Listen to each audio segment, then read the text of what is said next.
Salve a todos! Eu sou Mário Vitor Rodrigues para o primeiro Política Etc. Estou aqui com meus dois amigos de sempre, o Thiago de Aragão e o Lucas de Aragão. Fala, Thiago, tudo bem? Tudo bom, Mário? Fala, Lucas. Tudo ótimo por aqui em Brasília. Bom, primeiro programa, temos a honra de receber hoje o ex-presidente do Banco Central, ex-ministro da Fazenda e provavelmente futuro candidato à presidência da República, ministro Henrique Meirelles. Ministro, boa tarde, é um prazer ter o senhor conosco. Boa tarde, é um prazer enorme estar aqui e tendo a oportunidade de conversar um pouco, depois que hoje eu já fiz a transmissão de cargo lá no Ministério da Fazenda e agora estamos exatamente nos dedicando a esse projeto de discutir aí caminhos futuros para o Brasil, e é um momento muito importante para todos. Então, eu vou começar, ministro, com essa pergunta justamente sobre esse assunto. Onde o senhor deposita a confiança de que o eleitor pode enxergar no senhor um caminho, um candidato que abre esse caminho para o futuro? Olha, eu fiz uma pesquisa detalhada a esse respeito, inclusive pesquisas qualitativas, né, que reúne grupos de eleitores de diversas regiões do país e de níveis de renda e escolaridade diferentes, etc., bem representativo do país. E nesses grupos de pesquisa, debate feito por empresas independentes de pesquisa, etc., foi apresentado todo o meu currículo e tudo aquilo que eu já fiz, o meu histórico, e também a minha proposta, além de avaliação de algumas outras pessoas. E isso comparado com outros candidatos, etc. A conclusão é que, de fato, na medida que eu nunca fui candidato a presidente, etc., então o nível de conhecimento da população é baixo, a não ser aquelas pessoas que acompanham mais o trabalho da economia e etc., seja do Banco Central, seja da Fazenda ou outros trabalhos nessa área, que é muito importante para o país, mas o fato é que no momento em que essas pessoas têm acesso às informações, a todo o histórico e etc., ficam muito bem impressionados e o resultado é muito positivo, é muito forte. Ministro, a campanha vai ser uma campanha muito atípica, vai ser uma campanha complicada. Quais são, se pudermos eleger três, quais são os três principais temas que o senhor vai trazer na campanha para o debate da sua candidatura? Em primeiro lugar, o tema de que propostas existem diversas e propostas aparentemente muito atraentes e etc., e planos grandiosos por parte de todos os candidatos. Mas a primeira delas é a experiência, é o resultado concreto. O país vivia uma crise e em 2002, quando eu fui convidado a assumir a presidência do Banco Central, assumi a presidência do Banco Central com um acordo de total independência. Isto foi algo que foi muito bem sucedido. Fiquei 8 anos no Banco Central e o Brasil cresceu bastante nesse período, gerou emprego, um número grande de pessoas saíram dos níveis de renda menores e entraram na classe média, etc. Depois que eu saí, a política econômica mudou bastante no governo seguinte e a economia acabou entrando numa crise grande. Voltamos a convite do presidente Temer, entramos no Ministério da Fazenda e, de novo, o Brasil voltou a crescer. O crescer não é apenas algo técnico.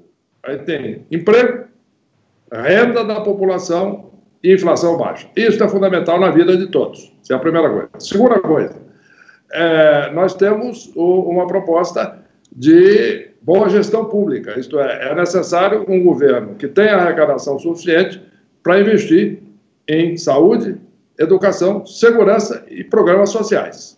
O melhor programa social que existe é o emprego, mas depois disso é muito importante programas como Bolsa Família, Progredir e etc., para complementar a renda das pessoas que não têm acesso ao mercado de trabalho. E, em terceiro lugar, boa gestão pública, para assegurar que haja serviços de saúde, de educação, de segurança, que sejam prestados com eficiência à população, que é o que se espera. Ministro, muito boa tarde a todos. A minha pergunta é a questão do PMDB hoje, do MDB e os seus dois candidatos, né? O presidente Michel Temer sendo muito firme na sua fala em ser ministro, em ser candidato a presidente, perdão. A minha pergunta é como que vai ser decidido? Qual que é o acordo junto com o presidente Temer de quem vai ser candidato quando chegar a hora de decidir um candidato lá por agosto? Vamos analisar, vamos verificar a evolução aí de todo o cenário político, eleitoral, das pesquisas, etc. O importante é que no momento adequado, existe aí no longo tempo até lá, certamente o partido terá uma chapa forte, uma chapa que vai ter condições de disputar com chances de vitória a eleição de outubro. Não há dúvida de que tudo isso vai levar em conta uma série de fatores que vão se desenvolver até lá, principalmente a evolução exatamente do debate eleitoral. Ministro, essa campanha, eu entendo perfeitamente a agenda pragmática que mire nos resultados da economia, mas como bem o Thiago falou, e todos nós sabemos, essa campanha já está empapada de um discurso raivoso, tenso e muito ideológico. A agenda ideológica está falando muito alto. Eu queria saber do senhor em que espectro o senhor se encaixa mais, com quem o senhor se identifica mais dentre as várias matizes que aparecem até agora. Até dentro do próprio PMDB, né? Pois é. Pois não. Em primeiro lugar, é exatamente a matiz e o perfil, usando aí as suas expressões, exatamente da proposta concreta, do bom senso, da competência, da honestidade e de propostas claras para o desenvolvimento do país. Eu acredito que o discurso raivoso, declarações passionais, mas que não tem nenhuma proposta concreta para a população, nós já tivemos uma experiência muito grande disso nos últimos anos, que levaram à recessão, a desemprego, à crise, e eu acho que a população já está, a essa altura, preparada para exatamente começar a ouvir propostas de competência, de seriedade, de honestidade, de integridade e propostas que possam levar o país a crescer, gerar emprego e renda.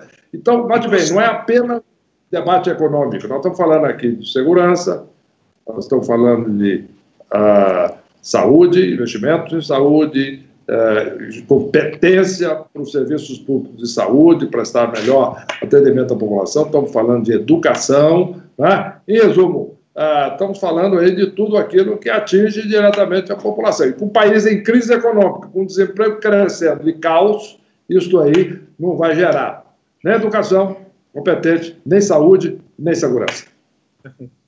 Ministro, a gente acompanhou muito de perto esse ano a batalha do governo em colocar na cabeça do Congresso a importância da reforma da Previdência.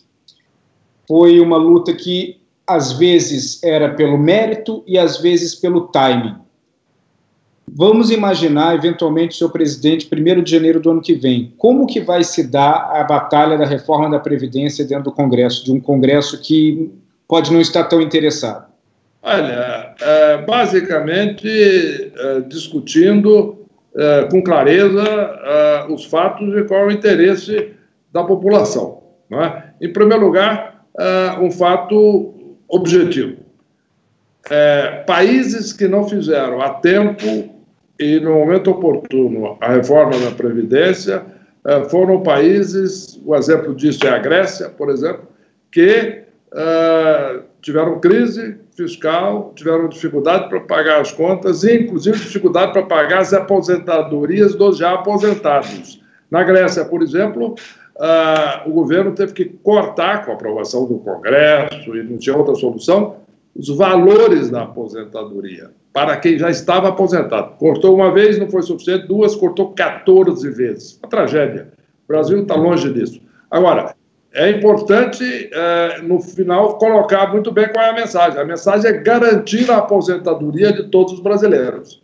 E isso é que é importante. Quer dizer, assegurar que todos os brasileiros vão se aposentar, vão receber integralmente a sua aposentadoria e, além do mais, vai ser um sistema que vai gerar mais igualdade entre todos os sistemas, sejam funcionários públicos, sejam servidores, e que as aposentadorias todas obedecerão ao mesmo sistema, evidentemente aqueles que quiserem, tiverem condições de contribuir para o fundo público, por exemplo, e, portanto, ser autofinanciável, uma aposentadoria futura em maior dimensão é outra história. Mas a população pagando a contribuição, esta aposentadoria gerada por essa Previdência Social do regime geral deverá ser igual para todos e também dos regimes também de servidores, etc. De novo, tudo aquilo que será financiado pela contribuição da população. Em resumo, um sistema mais igualitário e,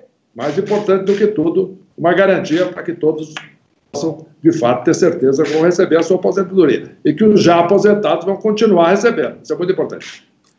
Ministro, uma pergunta mais direta ao ponto aí, em relação à questão eleitoral. Caso o presidente Temer esteja em condições viáveis de ser candidato, você aceitaria compor uma chapa na posição de vice-presidente? Acho que é muito prematuro isso, ficarmos discutindo hipóteses, e eu tenho uma resposta a esse tipo de questão sobre qualquer assunto, tá, em toda a minha vida profissional. Eu não trabalho, não discuto hipóteses. Se isso acontecer, o que o senhor faria? Se aquilo acontecer, o que o senhor faria? Normalmente são discussões que não levam a nenhum resultado concreto. O objetivo estamos apresentando projetos, trabalhamos juntos produtivamente, de forma leal, até agora. Vamos continuar discutindo tudo isso de forma leal, concreta, transparente e objetiva, e no devido momento se chegará à conclusão adequada. Ministro, com relação à questão política, eu queria saber do senhor como o senhor enxerga, vamos chamar aqui, porque na verdade essa coisa de direita e esquerda no Brasil, eu não sou muito adepto dessa teoria, mas vamos chamar aqui, vamos dizer aqui que a sua candidatura e a do governador Geraldo Alckmin e o do próprio possível candidatura quem sabe, do atual presidente, vamos chamar esse grupo de centro-direita, tá? Ou então de centro-centro, como a gente quiser. O senhor não tem medo que esse lado do espectro se fragmente e propicie a vitória de candidatos mais populistas, com um viés mais populista? Olha, não acredito nisso. Eu acho que está na essência da democracia exatamente dar oportunidade ao eleitor se pronunciar. Eu acredito que tudo isso vai ser definido normalmente durante o processo da campanha eleitoral. Os eleitores, com o tempo, vão ter a oportunidade de escolher não só o candidato que apresente propostas, etc., que tenha maior credibilidade e que tenha um histórico que o eleitor julgue ser o melhor, o mais adequado, mas também o próprio eleitor vai julgar exatamente quais são aqueles que ele acha que tem, ou ela acha que tem melhores condições de vencer. Resumo, é a essência da democracia. Acordos de bastidores, etc., não é necessariamente a melhor solução para o regime democrático. Eu acho que é uma discussão transparente, aberta, e por isso nós temos 2 turnos no Brasil. E evidentemente que essa informação, que exatamente essa questão que você colocou, isso será colocado para os eleitores durante o processo, e eles próprios vão fazer essa decisão, né, de quais serão os candidatos que vão representar cada setor de pensamento do Brasil. Perfeito. Ministro, o Lula preso, o que isso muda na campanha de 2018? Uma campanha sem Lula pela primeira vez desde 1989, e não só fora da disputa, mas na condição de preso. O que isso muda? Olha, de novo, é um debate que é difícil prever exatamente qual é o efeito disso no partido, para o partido, para o PT e para o segmento ideológico que ele representa. Vamos aguardar se de fato é isso que vai acontecer mesmo, né? E se for, qual é o candidato que vai representar esse segmento, etc. E aí vamos isso. A democracia brasileira já tem um longo prazo e que o importante é que as instituições se consolidem e cada vez mais funcione de uma forma em que a população seja mais bem informada, quer dizer, os candidatos possam levar mais informação ainda à população e que todos tenham a oportunidade de fazer a melhor decisão possível. E eu acho que isso faz parte do debate e, de novo, do regime democrático. Nós temos que não pré-julgar ou não pré-definir o que deveria ou o que vai acontecer. Acho que as opções serão colocadas para os eleitores e eles vão tomar a decisão com ou sem a presença do ex-presidente Lula. Ministro, hoje eu acho que uma das questões centrais no debate da política é essa crise de representatividade que o brasileiro enxerga na política, né? Mais de 70%, 75% dos brasileiros não se veem representados por nenhum partido político, essa sopa de letrinhas que tem no Congresso Nacional, muita confusão até na forma de como que se elege um deputado, um senador, o sistema proporcional é confuso. A minha pergunta, como presidente, o que o senhor proporia para tentar uma reforma política, para trazer a política mais uma vez, ou de novo, para perto da população? Como que cura essa crise de representatividade que tem no país?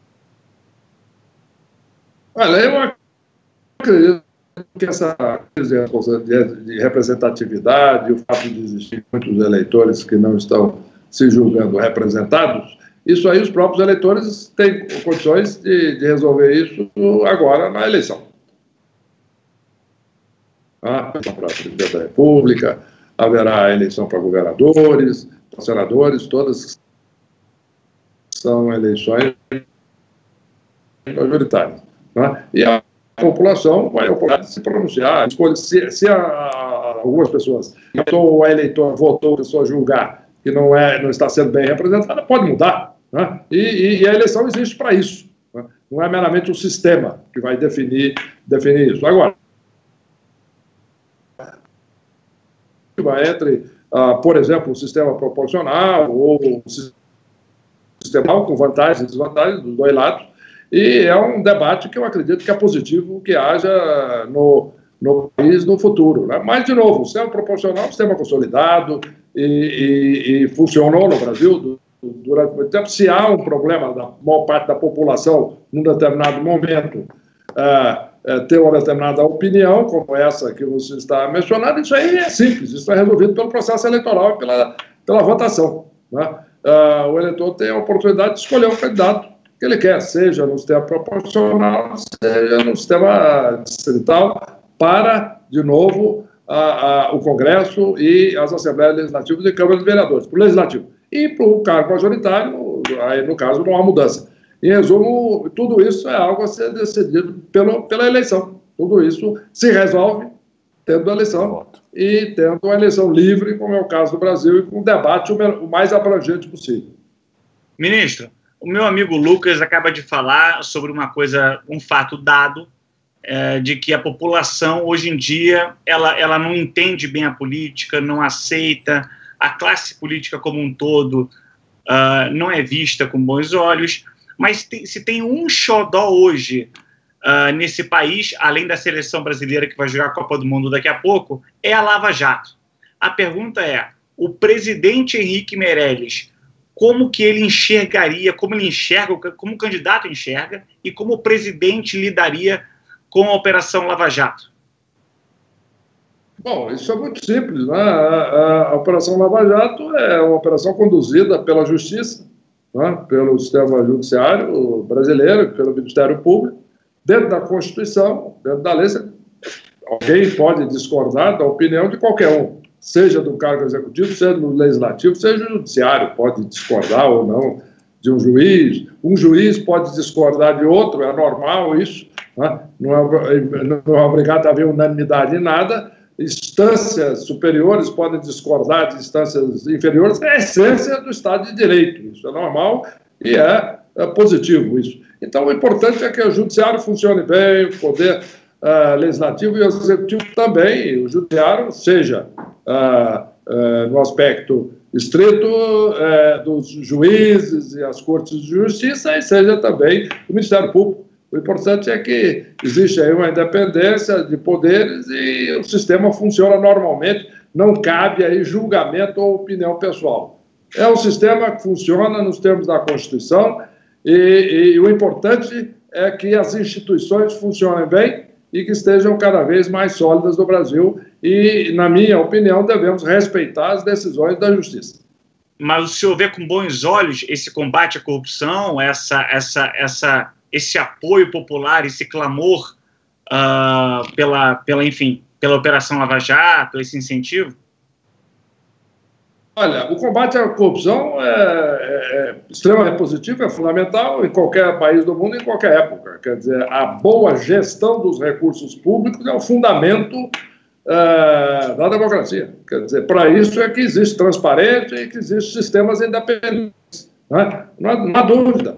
E é exatamente o que eu acho que abre uma oportunidade, exatamente, de candidaturas como estamos apresentando o nosso nome, exatamente de quem não tem questionamento, de quem tem uma carreira que é absolutamente irrefutável, etc., e que eu acredito que tem exatamente uma oportunidade de apresentação dessas propostas, porque estamos em todo esse processo de discussão sobre esses assuntos. Em resumo, eu acho que sim, é importante que funcionem as instituições, devemos respeitar as decisões do judiciário. De novo, todo direito de defesa, de apresentação de argumentos, faz parte da democracia. Tem acusação, tem defesa e tem a decisão na instância final, que nem sempre é unânime, o que faz parte exatamente também do bom debate.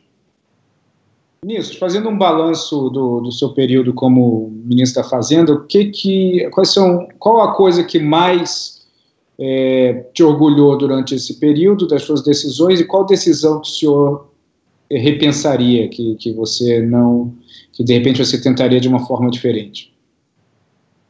Olha, a decisão que eu acho mais importante foi exatamente a decisão de promover o ajuste fiscal no Brasil e permitir o aumento da confiança, a queda da inflação, a queda dos juros e o aumento do emprego e da renda, né? Que é a essência da função de um ministro da Fazenda. E, com isso, conseguimos equilibrar o orçamento nesse período e, evidentemente, com a proposta da Previdência, aí o que viabiliza um equilíbrio fiscal a longo prazo, né? Agora, o que me interessa, em última análise, é resultado, não há discussões específicas, né? Qual é o resultado? O resultado é: encontramos o Brasil na maior recessão da história. O país teve uma queda de produto que foi maior do que a grande crise de 1929. Que aquela foi importada, esta foi gerada no Brasil, por decisão errada de política econômica. E, com a política adequada, o país voltou a crescer. E agora, uma série de outras propostas visando criar condições para o Brasil crescer mais e de forma mais durável, mais consistente, que são todas as reformas que estão em andamento, que estão sendo discutidas, seja a trabalhista, seja a reforma do crédito, em andamento com uma série de propostas, seja toda a mudança que vai levar a uma maior produção do país, e tudo isso, de novo, é uma série enorme de projetos e de propostas que está em andamento, e eu acredito que o resultado é extremamente positivo, e, na minha visão, isso é o que interessa. Eu sempre tive um foco no resultado, em vez de ficar discutindo opiniões apenas. Qual é o resultado? Muito bem, vamos olhar o resultado. Funciona ou não funciona? Felizmente, a política está funcionando muito bem no que diz respeito à política econômica e àquelas decisões de projetos. A minha pergunta sobre como unir o PMDB, né? O Renan, recentemente, o senador Renan Calheiros, deu uma declaração um pouco forte sobre a candidatura do Temer, a própria candidatura do senhor. A minha pergunta: como unir esse PMDB que em Minas Gerais pode apoiar o PT, no Paraná, com o Requião, tem uma visão completamente diferente do governo? próprio Renan, Ceará com Eunício se aproximando do governador Camilo Santana. Como unir esse PMDB que é muito difícil se juntar numa candidatura única, principalmente de um outsider, que não pertence ao partido? Olha, em primeiro lugar, eu gostaria de dizer que o PMDB fez uma pesquisa com governadores, senadores, parlamentares, militantes, etc. E nessa pesquisa foi perguntado, em primeiro lugar, se o partido deveria ter um candidato ou não. A grande maioria disse que sim. Em segundo lugar, entre os diversos nomes, o meu nome apareceu destacado como um nome que seria, digamos, um bom candidato para o partido. Evidentemente que temos tempo ainda, a definição disso deve se dar na época das convenções partidárias, tem vários meses à frente. Mas, de qualquer maneira, o que eu quero dizer é o seguinte: o MDB é um partido que tem presença no Brasil inteiro. Então, ele reflete exatamente as diversas preferências regionais e ideológicas. E é normal isso, e é uma das forças do partido, exatamente por ele ser representativo das diversas regiões do país, que têm visões e preferências e opiniões políticas diferentes. Então, é um partido rico nesse aspecto. Não precisa necessariamente estar no início do processo, todos unidos do ponto de vista quase militar. Não, é um partido diverso, um partido democrático, com a presença nacional, que talvez, na minha visão, isso, não chega a sequer um talvez, mas talvez, na opinião da maioria, isso possa ser uma força do partido. Eu acredito que sim. Agora, na medida que um candidato cresça, apresente propostas, etc., e vá cada vez mais tendo condições de ter um projeto vitorioso, eu acredito que o partido vai se unir em torno desse candidato naturalmente. Exatamente porque é um partido que reflete a riqueza da diversidade brasileira, regional, política, de renda e etc. O Brasil é um país muito diverso. Viajando pelo país, você sabe disso, é fascinante, né? As diferenças que existem nas diversas regiões brasileiras. Não só na política, mas também na cultura e coisas importantíssimas, nível de renda. Por isso é que temos que trabalhar para gerar emprego, condições e educação e melhores serviço público para, inclusive, diminuir essas desigualdades, inclusive regionais. Mas o fato é que a diversidade é uma essência e uma força do Brasil. E o MDB reflete isso, o que eu acho é uma das forças do partido. Ministro, foi um prazer enorme ter o senhor aqui, uma honra, uma verdadeira honra.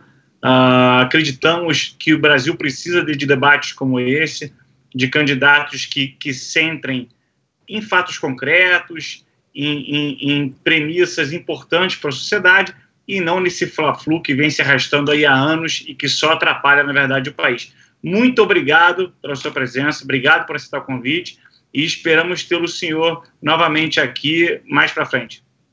Certamente, muito obrigado pelo convite, muito obrigado pela oportunidade de debater temas tão importantes de uma forma tão objetiva, tão aberta, tão clara, e dando a oportunidade a todos nós de esclarecermos exatamente esses pontos fundamentais. E é o que você disse, eu acho que o Brasil, o que ele está cansado é exatamente, a maior parte dos brasileiros, é dessa polarização, desse debate, palavras espetaculares, fantasiosas, mas, na realidade, quando se chega no fato concreto da vida das pessoas, o efeito não tem sido positivo, e é isso que eu acho que a população começa agora a julgar. Eu acho o debate sobre isso, de fato, é muito importante. Muito obrigado aí pela oportunidade. Obrigado, senhor. Obrigado. Obrigado.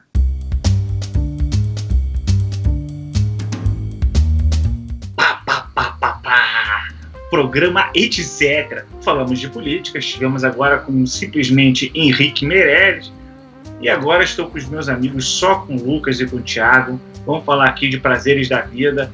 E a gente estava pensando antes do programa sobre o que falar hoje, e vamos falar sobre restaurantes, dicas gastronômicas mundo afora.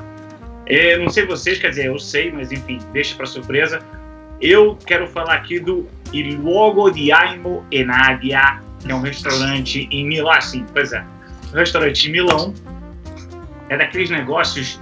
Ninguém acha pelo nome, né? Não. Se você procurar, Il Luogo di Aimo e Nadia, é do tipo Alex Atala, Roberta Sojbrack, cozinha de produto, sabe? Menu degustação longo. Cara, a harmonização é um negócio... Bom, Itália, né? Tô falando de Itália, e como se não bastasse Itália, eu tô falando de Milão, que é a nata da nata do requinte. Cara, é imperdível. Qual o nome do restaurante, mais uma vez? Como é que é? O nome do restaurante? Il Luogo di Aimo e Nadia. Vou falar aqui pra galera que não entende. O lugar, né? Parece nome de música do Andrea Bocelli, né? Parece. O local de Aimo e Nadia, que é um casal, na verdade os dois estão lá, são os donos e os cozinheiros do restaurante. Você chega lá e fala o nome do restaurante, você ganha 10% de desconto. Verdade. Eu peço desculpa. Eu posso fazer uma junção de mundo gastronômico e futebol? Podemos, claro. Tem um McDonald's na Turquia, não sei se vocês sabem disso. Tem um McDonald's na Turquia que, por conta da rivalidade cruel entre Fenerbahçe e Beşiktaş, né? Ou a Galatasaray e Beşiktaş. Galatasaray, principalmente a Galatasaray. Exato, desculpa. É que as cores são do Galatasaray. Exato. Por conta da rivalidade entre o Galatasaray e o Beşiktaş, tem que falar Beşiktaş, porque já fui corrigido mais de 2 vezes por um conhecido turco. E lá, nesse bairro onde fica o estádio do Beşiktaş, tem um McDonald's. É o bairro de Beşiktaş. É o bairro de Beşiktaş, que ele não é nas cores do McDonald's, porque as cores do McDonald's são do Galatasaray. Então eles fizeram um McDonald's preto e branco. Único do mundo, né? Único do mundo, para que não tenha vandalismo dentro do restaurante, que já vinha acontecendo. Então fiz essa transição aí, não tão gastronômica, mas... Não, só um parênteses também na questão de comida aí. Tomara que nenhum gaúcho esteja nos vendo agora, porque vai ter um gremista que vai falar assim: boa ideia, por que não?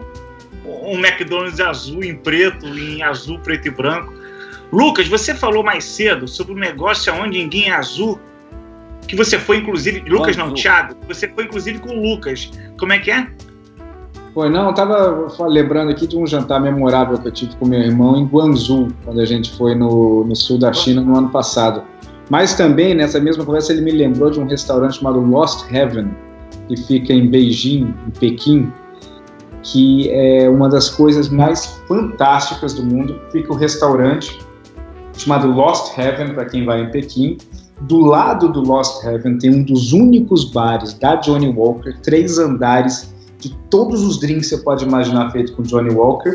E do outro lado, tudo a distância de 20 segundos andando, tem um Blue Note Pequim, onde você pode escutar um jazz fantástico. Então ali é uma zona fantástica para quem tem a oportunidade de ir para Pequim. Só se organiza um táxi antes, porque é difícil pegar um táxi naquela cidade.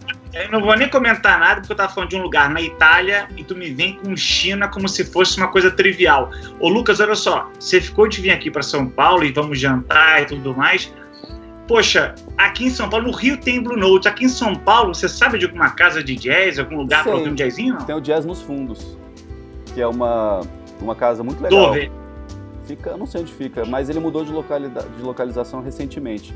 Chama Jazz nos Fundos, dá pra seguir eles no Instagram, eles ficam postando o que vai rolar na semana. É muito legal o Jazz nos Fundos, muito, muito mesmo. E tem umas cervejas artesanais legais, essas coisas meio hipster lá. Então tem uma cervejinha boa pra tomar, tem uma carta ali de drinks legais. Então é muito legal, chama Jazz nos Fundos. Pode ir na próxima vez. Não, de repente Pinheiros, Vila Madalena, uma coisa dessa. Não é lá. Não é, eu acho que é Itaim, não é Pinheiros. Pode ser. Mas é muito legal, muito legal. Muito mesmo. Bom, se o pessoal do Jazz dos Fundos aí estiver assistindo o programa, mande pra gente a localização precisa, exata, cardápio, que vai tocar. Vale drink. Não mande pra gente o cardápio e tudo mais, como ligue pra gente se estiver interessado em patrocinar o programa. Estamos abertos a negociações. E vocês podem ficar aqui no fundo tocando saxofone para fazer um ambiente. Imagina, rapaz, a gente tem uma charanga durante o programa. Todo convidado, olha, eu acho que fica supimpa. Gente, um abraço. Esse foi o Etc. É bem mais curto, só sobre os... Como eu disse antes. Muito menos intelectual e inteligente, mas... Exato. É uma tanto coisa quanto muito divertido. muito mais solta. E é isso. Um abraço, até mais, até a próxima. A gente se vê semana que vem. Tchau, tchau. Valeu, Lucas. Valeu, Thiago. Tchau, gente. Tchau, tchau. Um abraço.